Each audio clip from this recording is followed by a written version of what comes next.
Hello everyone, कैसे हैं आप सब। आई होप आप सब बहुत अच्छे होंगे और सारे स्टूडेंट्स अपनी पढ़ाई भी बहुत अच्छे से कर रहे होंगे। तो आज बच्चों जो हम टॉपिक स्टार्ट करने वाले हैं वो हमारा है ऑर्गेनिक कंपाउंड्स, जो चैप्टर 4 कार्बन एंड कंपाउंड से रिलेटेड है। तो जो चैप्टर की नेमिंग मैं यहाँ पे मेंशन कर देती हूँ, कार्बन एंड इट्स कंपाउंड, और इसमें हम स्टार्ट करने वाले हैं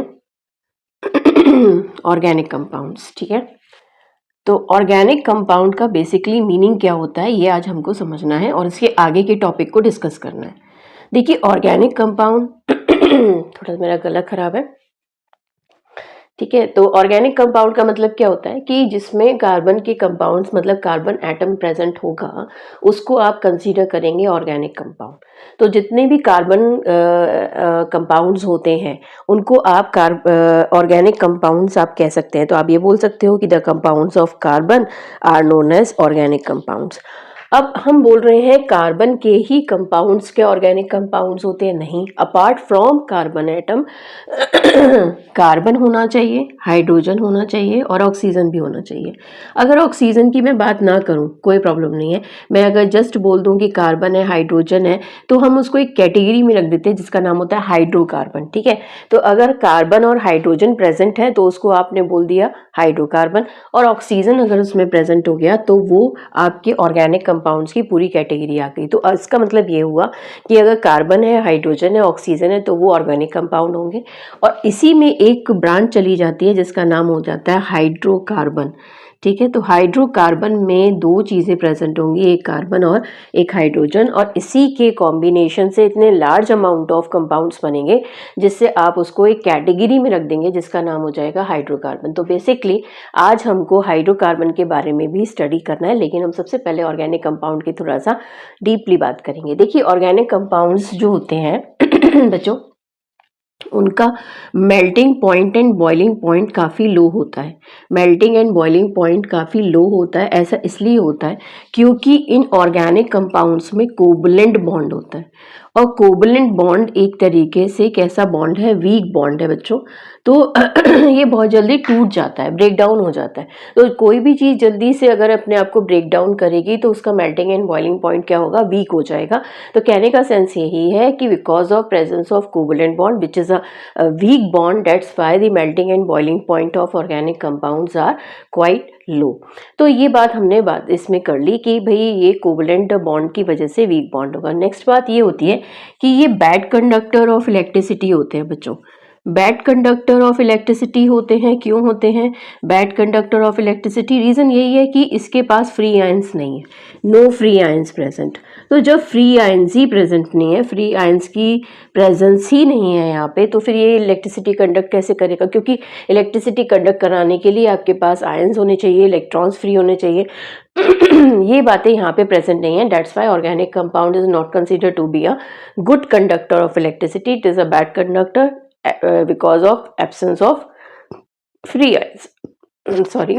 तो ये चीज़ हमने इस ऑर्गेनिक कंपाउंड के लिए पढ़ ली कि ये टॉपिक हमें इसमें ये रीड आउट करना है। ठीक है, तो ये बेसिकली क्या होते हैं, कार्बन कंपाउंड्स जो होते हैं वो आपके नॉन कंडक्टर ऑफ इलेक्ट्रिसिटी होते हैं। अब इसमें कुछ ऐसे होते हैं जो कि गुड कंडक्टर की कैटेगरी में आते हैं, लेकिन वो हम लोग बाद में स्टडी करेंगे क्योंकि उनके एक्सेप्शंस कैटेगरी हैं।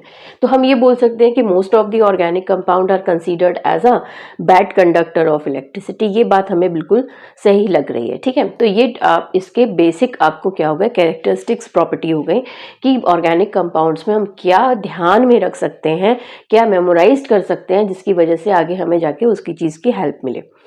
अब क्या होता है बच्चों, एक टॉपिक इससे रिलेटेड है कि जितनी भी ऑर्गेनिक कंपाउंड्स हैं that are considered to be present naturally, ये बात बताई गई थी बर्जीलियस ने। ये आज थोड़ा ज़्यादा ही गला खराब हो रहा है मेरा।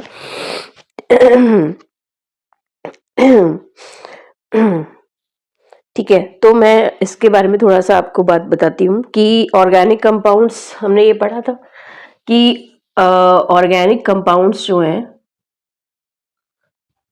स्पेलिंग भी गलत हो रही है, ऑर्गेनिक कंपाउंड्स जो हैं वो प्रेजेंट होते हैं, प्रेजेंट इन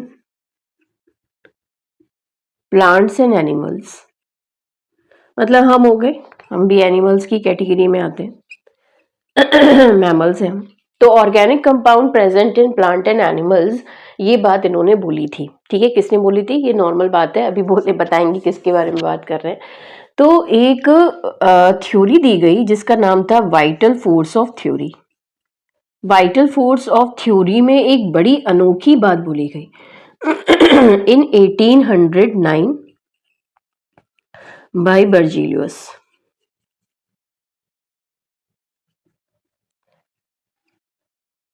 LIUS होगा यहाँ पे, बर्जीलियस।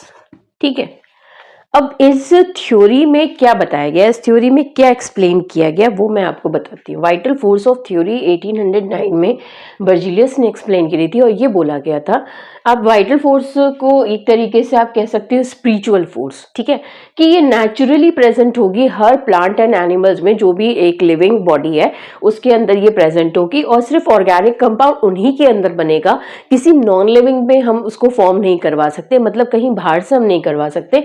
उसको प्रेजेंट होगा तो वो उसकी एक नेचुरल बॉडी में, डेट मीन्स कि एक लिविंग बॉडी में ही प्रेजेंट होगा। ये एक तरीके से स्पिरिचुअल फोर्स है, ये कहीं किसी तरीके से बनाई नहीं जा सकती। ये वर्जीलियस का कहना था। तो ये बात थोड़ी सी अटपटी लगी, थोड़ा सा डिस्ट्रैक्ट लोग इससे हो गए कि ऐसा कैसे हो सकता है कि भाई organic compounds only in only आपके natural body, that means natural in the sense living body में ही प्रेजेंट हो। तो इस चीज को, इस कॉन्सेप्ट को फेल कर दिया गया। इस कॉन्सेप्ट को 1809 में ये बात आई थी। अब